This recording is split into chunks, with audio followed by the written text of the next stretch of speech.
அனைவருக்கும் வணக்கம். 8ஆம் வகுப்பு 3வது இயலில் உள்ள கற்கண்டு பகுதியில், இலக்கண பகுதியில் உள்ள எச்சம் என்ற பாடத்த தான் நாம இன்னைக்கு பார்க்கிறோம். எச்சம் என்றால் என்ன? எஞ்சி நிற்கும் சொல் எச்சம் எனப்படும். அந்த சொல் முடியாமல் நிற்கும். எச்சம்னா முடியாதது என்று பொருள். அதாவது சொல் முடியாமல் நிற்கும். இப்ப படித்தான் என்ற சொல் பாருங்க முடிஞ்சிருச்சு. அதே படித்த அப்படின்னா, அதுக்கப்புறம் என்ன பண்ணாங்க? படித்த அப்படின்னா, அதற்கு பிறகு வரக்கூடிய சொல் வராமல் இருக்கிறது. ஆகவே இது எச்சம். படித்து படித்து என்ன பண்ணாங்க? அப்ப இதுவும் முடியாமல் இருக்கிறது. ஆகவே இதுவும் எச்ச சொல். ஆகவே படித்தான் அப்படின்றது முடியுது. மீதி இருக்கிற 2ம் முடியாமல் இருக்கிறது. அதாவது சொல்லோட பொருள் முடியாமல் இருக்கிறது. எனவே இது எச்ச சொற்கள் ஆகும். படித்த, படித்து என்பது எச்ச சொற்கள். அப்ப படித்தான் என்பது என்ன? நம்ம ஏற்கனவே பார்த்தோம். போன இயல்ல படித்தான் என்பது வினைமுற்று சொல். படித்து, படித்த அப்படின்றது வினை முடியாமல் இருக்குது. முற்று பெறவில்லை. இவ்வாறு பொருள் முற்று பெறாமல் எஞ்சி நிற்கும் சொல் தான் எச்சம் எனப்படும். இந்த எச்சம் 2 வகையாக இருக்கிறது. ஒன்று பெயரெச்சம், இன்னொன்னு வினையெச்சம். பெயரெச்சம் அப்படின்னா என்ன? அப்படின்னா, எஞ்சி நிற்கக்கூடிய சொல் அதன் பிறகு ஒரு பெயரை கொண்டு முடிந்தால் அது பெயரெச்சம். பாருங்க, முன்ன படித்த அப்படின்ற சொல்ல பார்த்தோம். இப்போ படித்த அப்படின்ற சொல்லுக்கு பிறகு என்ன வரணும் அப்படின்னு நாம கேட்டோம். அப்போ என்ன வரணும் யோசிச்சு பார்த்தோம்னா, மாணவன் அப்படின்னு வருதுன்னு நாம நினச்சிக்குவோம். கற்பனையில் நினச்சிக்கலாம். படித்த மாணவன். ஏன் சார் மாணவனே நினைக்கணுமா? அப்படின்னா சரி, படித்த மாணவி அப்படின்னு, இல்லை படித்த மக்கள் இப்படி. அப்போ மக்கள், மாணவி, மாணவன் என்பது பெயர் சொல். ஒரு பெயரை கொண்டு முடிகின்ற வகையில் இந்த படித்த என்ற சொல் இருப்பதால் இது பெயர் எச்ச சொல் எனப்படும். ஆகவே படித்த என்னும் சொல் மாணவன், மாணவி, பள்ளி, புத்தகம், ஆண்டு போன்ற பெயர் சொற்கள் ஒன்றை கொண்டு முடியும். இப்படி முடியக்கூடியதுதான் பெயரெச்ச சொல். பெயரை கொண்டு முடியும் எச்சம் பெயரெச்சம் எனப்படும். பெயரெச்சம் 3 காலத்திலும் வரும். 3 காலத்திலையும் வரும். இறந்த காலம், நிகழ்காலம், எதிர்காலம். பாருங்க, பாடிய பாடல். பாடிய அப்படின்னா ஏற்கனவே பாடிட்டாங்க, இறந்த காலத்தை குறிக்கும். பாடுகின்ற இப்போ பாடிக்கிட்டே இருக்காங்க. அப்போ இது நிகழ்கால பெயரெச்சம். பாடல் என்பது பெயர். ஆகவே அதை கொண்டு இது முடிகிறனால இது நிகழ்கால பெயரெச்சம். பாடும் பாடல் இது எதிர்கால பெயரெச்சம்.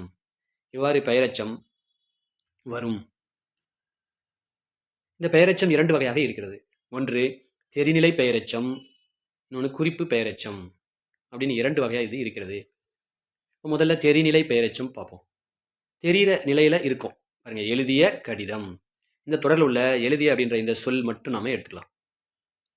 எழுதிய என்னும் சொல் என்ன குறிக்குது அப்படின்னா, எழுதுதல் என்னும் செயலையும் இறந்த காலத்தையும் நமக்கு தெளிவாக காட்டுது. இவ்வாறு செயலையும் காலத்தையும்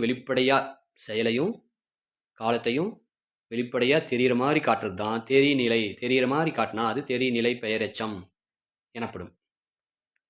அடுத்ததாக குறிப்பு பெயரெச்சம். சிறிய கடிதம். சின்னது. எவ்வளோ சின்னது? சின்னதுங்க, அவ்வளோதான் அப்படின்னு நம்ம சொல்கிறோம். இந்த தொடரில் உள்ள சிறிய என்னும் சொல்லின் செயலையோ காலத்தையோ இதன் மூலமாக நம்ம அறிய முடியுதா? இந்த சிறிய என்ற சொல்லின் மூலமாக நாம் ஒரு செயலை அறிய முடியாது, ஒரு காலத்தை அறிய முடியாது. ஆகவே இது பண்பை குறிக்கிறது. ஆகவே பண்பினை மட்டும் குறிக்கும் குறிப்பாக இது அறிய முடிகிறது. இவ்வாறு செயலையோ காலத்தையோ தெளிவாக காட்டாமல் பண்பை மட்டும் குறிப்பாக காட்டும். இதுதான் குறிப்பு பெயரெச்சம் எனப்படும். அடுத்தாக வினையெச்சம். படித்து என்னும் சொல் முடித்தான், வியந்தாள், மகிழ்ந்தார் போன்ற வினைச்சொற்கள் ஒன்றை கொண்டு முடியும். பாருங்க, மேலே நமக்கு கொடுத்துருந்தாங்க படித்த அப்படின்ட்டு, அதுக்கு அடுத்தது படித்துன்னு கொடுத்துருந்தாங்க. அந்த சொல்ல தான் நம்ம இப்போ எடுத்துருக்கோம். இப்போ படித்து முடித்தான். அப்போ படிக்கிறது ஒரு செயல், முடித்தான் என்பது ஒரு செயல். அப்போ படித்து முடிச்சுட்டான். அப்போ இது முற்று குறிக்குது. முற்று குறிக்கக்கூடிய சொல். அதாவது ஒரு வேலை முடிஞ்சதை குறிக்குது. வியந்தாள் இது ஒரு செயல். ஆகவே படிக்கிறது ஒரு செயல், வியந்தாள் ஒரு செயல், மகிழ்ந்தார் இதுவும் ஒரு செயல். ஆகவே படித்து என்ற செயல் முடித்தான் அப்படின்ற வினைமுற்றை கொண்டு முடிகிறனால இது வினையெச்சம். வினையை கொண்டு முடியும் எச்சம் வினையெச்சம் எனப்படும். ஆகவே படித்து என்ற சொல்லுக்கு பின்னாடி ஒரு வினை வருகிறது. ஆகவே இது வினையெச்சம் எனப்படும். இந்த வினையெச்சம் 2 வகையாக இருக்கிறது. தெரிநிலை வினையெச்சம், குறிப்பு வினையெச்சம். பெயரெச்சம் மாதிரி இதுவும் 2 வகையில் இருக்கிறது. தெரிநிலை வினையெச்சம், அதுக்கு உதாரணம் எழுதி வந்தான். இல்லை, எழுதி அப்படின்ற சொல் எழுதுதல் என்னும் செயலையும் இறந்த காலத்தையும் தெளிவாக காட்டுது. பாருங்க, செயலையும் காட்டுது, இறந்த காலத்தையும் அதாவது காலத்தையும் காட்டுது, தெளிவாக நமக்கு காட்டுது. இப்படி தெளிவாக தெரிகிற மாதிரி காட்டக்கூடிய இந்த வினை சொல் ஒரு வினையை கொண்டு முடியுது. ஆகவே இது தெரிநிலை வினை எச்சம் எனப்படும். இவை செயலையும் காலத்தையும் வெளிப்படையாக தெரியுமாறு காட்டும் வினையெச்சம் தெரிநிலை வினையெச்சம் எனப்படும். மெல்ல வந்தான் இந்த தொடரில் இருக்கக்கூடிய இந்த மெல்ல என்ற சொல்லை மட்டும் நாம எடுத்துக்கலாம். இது என்ன செயல் தெரியல, என்ன காலம், இறந்த காலமா, நிகழ்காலமா, எதிர்காலமா, அதுவும் தெரியல. ஆகவே இது பண்பை மட்டும் உணர்த்துகிறது, பண்பு மட்டும் உணர்த்துது. ஆகவே காலத்தை வெளிப்படையாக காட்டாம பண்பினை மட்டும் குறிப்பா நமக்கு உணர்த்துச்சுன்னா அது குறிப்பு வினையெச்சம் எனப்படும். எச்சம் வினையெச்சம் இரண்டு வகைப்படும். அது இல்லாமல் இது தனி முற்றெச்சம்.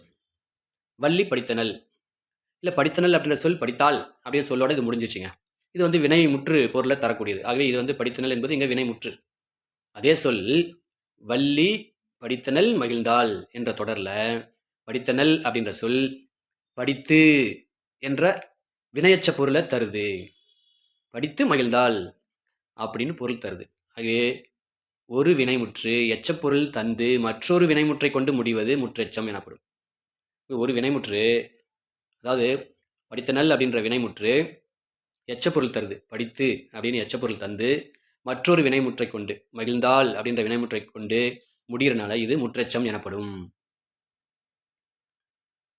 ஆகவே இங்கு வள்ளி படித்தனல் மகிழ்ந்தாள் என்பது முற்றெச்சம். நன்றி, வணக்கம்.